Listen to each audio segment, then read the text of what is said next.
The silver 991 Porsche 911 pulls into the pit lane, and the DP field slightly straggly gets the green, and the pole sitting number 8 drops to the inside to block any hopes of the SunTrust car trying to go around the outside. Max Angelelli was looking racy. It's a much better and cleaner start at the head of the GT field as they head into turn number 1, and the pole sitter's been out dragged into turn number 1.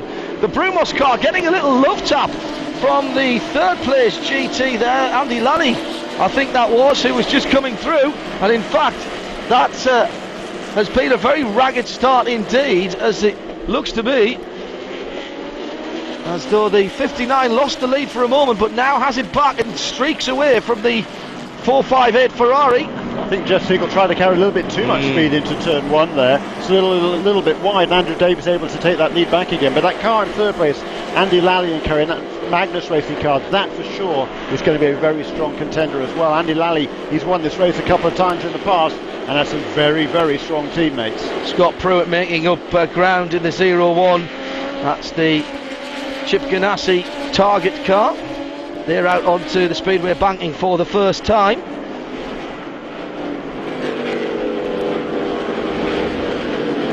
The battle, oh my goodness, there's somebody with a problem, and that is one of the Action Express cars. Streaking past the Krone car and the 0-1. Talking of streaking, that's exactly what Ryan Dial has done. He has. He's got a lead of what, 20-30 car lengths over Max Angelelli in second place.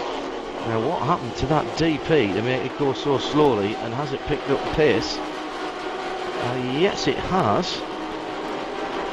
So as they go across the line for the first time, Ryan DL, Angelelli, Dixon, Alex Gurney.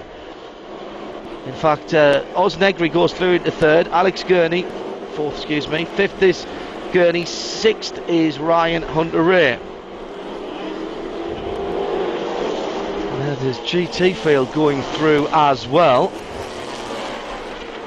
Still looking to see if there's anybody horribly out of... Yes, there are cars coming in, and it's one of the Turner Motorsports BMWs.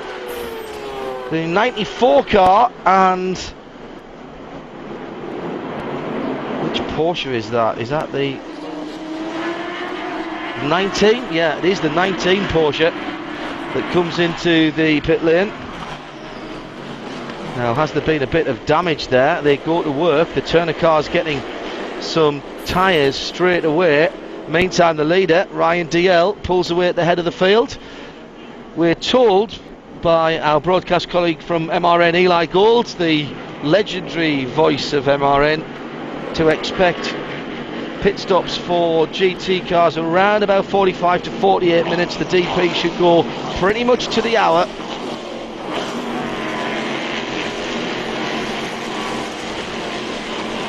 Paul Dell'Alana, who started at number 94, Turner Motorsport BMW. That's again strongly rated car, but I saw Dirk Werner just before the start of the race. He's going to be sharing one of those Turner Motorsport BMWs, and he thought there's number 5 car on the pit lane as well. That was the car I saw going slowly on the end of the first lap, so he has got all the way back round. So let's have a look down into their pit and see what they were doing. I'm guessing that might have been an early puncture. Maybe not. Just back to that BMW, the Dirk Werner was saying they've had a few niggly problems with those BMWs. It's a lot heavier car and a lot less horsepower than he's used to in the GT cars he races both in Europe and the American Le Mans series. So he's got a bit of getting used to it. But overall, they're expecting a strong run for Paul Dell'Alana, though, the Canadian driver, last year's champion in the Continental Tire Series, the sort of feeder series to the Rolex GT. He was a first lap pit stop is not what you want when you're heading into a 24-hour race. However, if you're going to have a problem, have it on lap 1. It gives you longer time to make it back. You're listening and watching live coverage from Daytona, powered by Sim Raceway on Motors TV and RadioLeMans.com, together in sound and vision, with a mere 23 hours and 55 minutes to go. There's the battles in GT, with the Extreme Speed Motorsports Ferrari going through the picture there. This guy's quietly confident. They haven't always been right at the very sharp end of the field this week, but battling at the moment on the outside of the top 10, around about 12th position, on board the Ferrari 458 of the Waltrip AF Porsche RK Motorsports car, heading round the banking. These GT cars are getting to the sharp end of 300 kilometres an hour. We are, Gosh, at the moment down outside the top 20, but as I've said, at least those 20 cars ahead of him could be on the podium at the end of the weekend.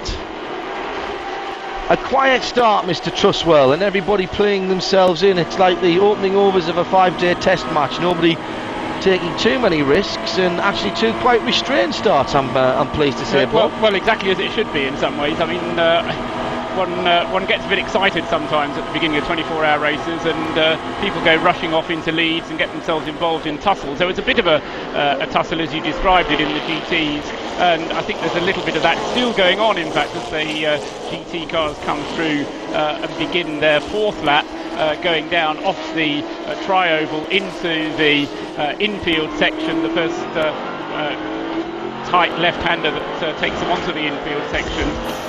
There's a nasty little S bend just after that.